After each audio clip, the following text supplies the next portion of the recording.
welcome back to my channel. Thanks for tuning in.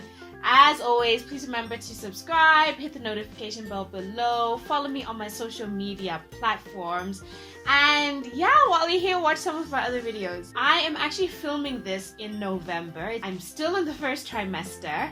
I figured I'm going to shoot this now because it is very possible that I am going to forget a lot of the things that I'm going through at the moment. Contrary to what I did with the first pregnancy with Kai, I really want to share more of my pregnancy journey with you guys as I go along it, and we'll just document it, I guess. By the way, just a quick heads up, it's November, I'm pregnant, I'm hot as right now. I will probably be sweating in this video, but yeah, just putting it out there. Okay, so where do I start? In a nutshell, Kev and I have been talking about having another baby for a little while now. I started to get genuinely, I had like two broodiness phases. Okay, let me just say that I had the initial one where it, like, Kai was, I remember it was like 1.5, almost 2. It felt like he was getting out of that like baby kind of phase. I kind of almost call it superficial brooding in a way. So I wasn't like completely convinced at that point. I was still recovering from like new motherhood and everything. Like my whole body wasn't ready for it. Does that make sense? So mentally I wasn't ready, financially and all of that stuff. I was like, yeah, it would be nice, and you know, I kind of miss that baby phase, but not now, right? Look, I've never been one of those moms or one of those women who've wanted kids back to back. For me, I'm like, when it happens, it happens. Especially because I had been diagnosed with PCOS, and you know, I've witnessed, like, you know, I know of people, of close, you know, friends and family of mine who have had, you know, conceiving hasn't been easy for them, hasn't come easily for them. So I've never been like, okay, I'm gonna have my first baby at this age and the second baby at this age. And so Kai is turning 3, you know, now my real broodiness came. Now this is like a genuine broodiness, like, you know, because I see Kai now and he's so amazing, you know, going through everything that, you know, we went through with new parenthood and the craziness that is newborn stage and all of that stuff. I was very much like, okay, I think I'm ready now. Like, we can do it again, because look what ends up happening when we do. To cut a long story short, I got off the pill in September and I conceived in October. so we were kind of like expecting it maybe towards the end of the year, beginning of 2020, that, you know, or like maybe a bit later even. It wasn't one of those things that we thought was, you know, it's like, okay, get the hormones out of my system, like the pill out of my system, and you know, all of that, and then, like, you know, just come to a sort of like place of naturalness or whatever you want to call it. And then yeah, I got pregnant the next month. I really believed the narrative, I guess you could call it, or the story, I don't know, that getting pregnant was gonna be my struggle, because like 3 different doctors told me that, with my PCOS. This isn't to say anything about, you know, if you have PCOS then don't worry about it, you'll definitely get pregnant. I really cannot say why I have conceived as quickly as I have both times. Maybe my PCOS isn't as bad as all of the doctors have been saying. Maybe it really is just like luck. I have no idea. But I believed this story that, you know, I was going to struggle. So even the second time around, I was just praying that it wasn't going to be the case. So I was just really grateful and, like I said, relieved that that wasn't the case with this pregnancy as well. I have unfortunately witnessed and been, you know, privy and have seen how devastating trying to fall pregnant and it not happening, with a lot of, like, quite a few people in my life who are very close to me. And so I really don't take this experience and this blessing, I'm not taking any of it lightheartedly at all. I'm so grateful that, you know, I'm in this position to begin with, that, you know, I'm I was able to conceive. I'm pregnant, and so far everything's okay. But it's also, there's the other side of things. So I'm just gonna be real with my symptoms and how I'm feeling and all of that. I am in my 9th week, so I haven't actually completed my first trimester yet, and I can't wait. I am perpetually exhausted. First of all, I'm not waking up at crazy hours anymore. I used to wake up at like 5 a.m., start working, start doing things or whatever kind of thing. Now I'm like 6:30. For me, that's like a proper lie-in. If I sleep past 6 o'clock, I have slept in, okay? So I'm waking up at like, a much later hour, but also keep in mind, I'm sleeping at like 8 p.m., okay? Like the other day, I actually slept at 5. At like 5:30, and I woke up at like 5 the next morning. So like a full almost 12 hours of sleep. I'm like, when on earth? When was the last time I was able to sleep for 12 hours? One day I might be tired the whole day, and then another day I'll be okay, I'm decent. I'm like, here, and then all of a sudden, like in the space of like a couple minutes, I'm just down. Another one is the cramping. The cramping has eased up. It was the first couple of weeks, I'd say. Like when I missed my period, and then like the week after I found out that I was pregnant and stuff like that.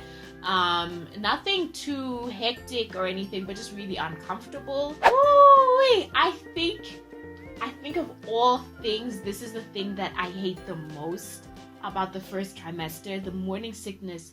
It's relentless. That coupled with the exhaustion, it's just like I feel so useless. I've just been on the couch.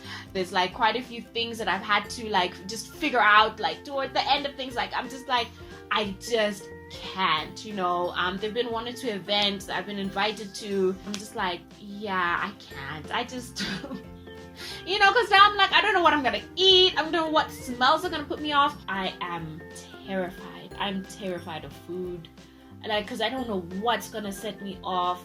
My appetite, I have to say, compared to 2 weeks ago, has gotten better. But like I think that like the last 2 weeks, I'll be hungry. My stomach will be like empty. I'm hungry, but I'm just like, I don't want to eat. I have no appetite whatsoever. So it didn't matter what you gave me. I'd just be like, yeah, okay. So I'd eat things because obviously I have to eat. Yeah, the food stuff, I am off things like coriander. Juice. I find juice so, I don't even know what it is. It's like ridiculously sweet. My normal me loves sweet, but I just can't stomach like juice. Perfume, guys, like I can't. It doesn't matter what perfume it is.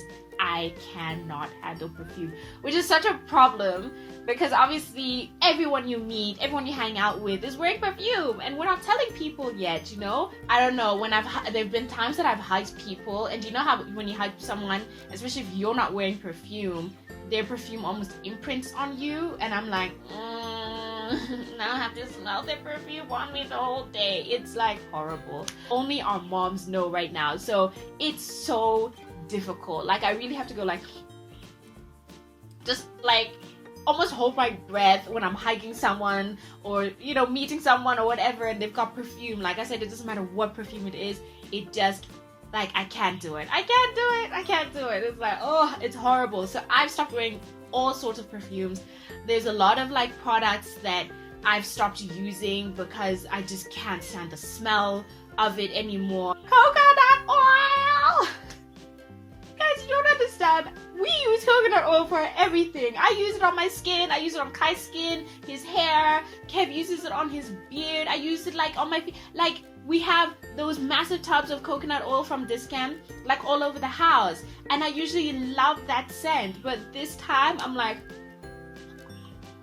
I cannot stand it. I can't. And it took me a while to figure out what it was. And I was telling Kev, I'm like, there's something about my natural scent that I'm not liking right now. I don't know what to do. Like, it's actually grossing me out. And he was just like, how do you get grossed out by your own natural scent? I'm so used to coconut oil on me that I was mistaking it for my natural scent. I don't do coffee, which is even worse this time because last time Kev wasn't into coffee. but he is now. So he has coffee every morning. So it's been also hard for him, but he's been very considerate. He would drink his coffee outside, and he's trying not to stink up the place while I'm away. He has like 1 cup here and then 1 cup at the office rather than like both cups in the morning. My boobs are so painful. They're so sore. They're so sensitive. They're like, if you have sore boobs while you're PMSing, it's like that feeling, but like all the time, every single day. So every single day I have PMS boobs. I'm like, it's so painful. So I mean, this is especially difficult when it comes to like being with Kai, because he's very like, yeah, mommy, and he jumps on me and he does things and he accidentally elbows me or whatever, and if that lands here, I'm like, oh, it's so painful. Another thing was, I started noticing that I was gaining weight even before my pregnancy test. As you've seen, it's not really like a full bump. It's still a little bit like a soft bump kind of thing, and so it's not big enough yet for me to wear maternity pants.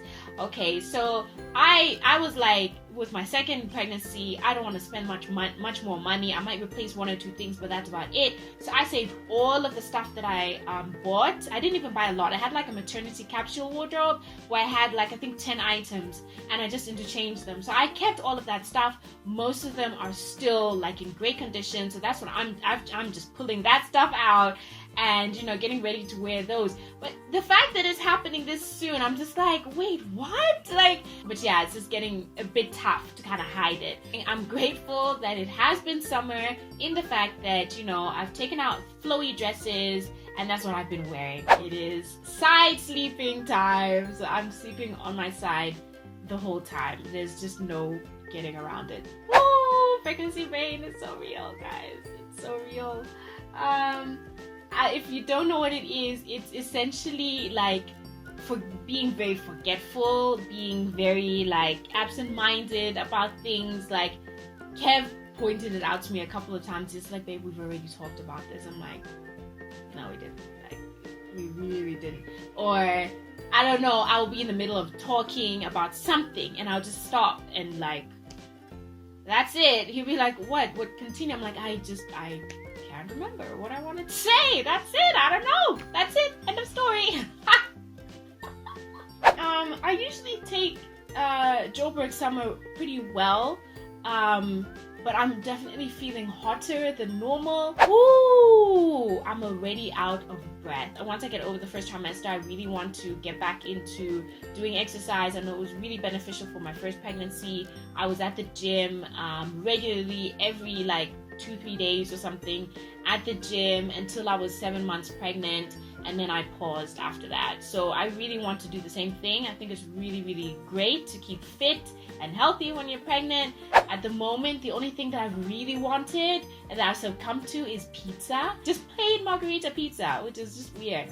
Actually, now I'm thinking about it, I'm not like a health freak, but I don't do takeout, I don't do fast food or anything like that. The stuff that I've been thinking about has been stuff like pizzas and burgers and, that kind of thing. So I'm actually wondering if maybe that's my craving, that's my thing with this pregnancy. It's all stuff that's not necessarily like healthy for me, which is going to be a problem. I really love a cold orange right now. Pineapples, heightened sense of smell. Ooh, I think obviously that adds to the queasiness. Like I am picking up everything now. But the other day I walked into the kitchen, I could just smell molasses. Normally when I'm my normal self, I cannot tolerate molasses. The smell of it really gets me like crazy. I'm like, why do I smell molasses in here? So I started looking at stuff, and then I saw the ingredient label of the soy sauce and it says molasses. I'm like, there it is. Like before I was pregnant, I didn't even know that the soy sauce had molasses as an ingredient, and now I'm like, that's all I smell. So no soy sauce from now on. Alright, so that's it for my first trimester update. Thank you so much for watching. Please remember to subscribe to my channel, hit the notification bell below, and yeah, give this video a thumbs up if you enjoyed it. Follow me on my social media platforms, as well as check out some of my other videos on my channel. I'd love to hear from you guys. How are you guys doing? Are any of you pregnant? Are you trying to get pregnant? Did you just have a baby? What's happening in your life? Leave a comment in the comments box below. And yeah, I will see you in the next video. Bye.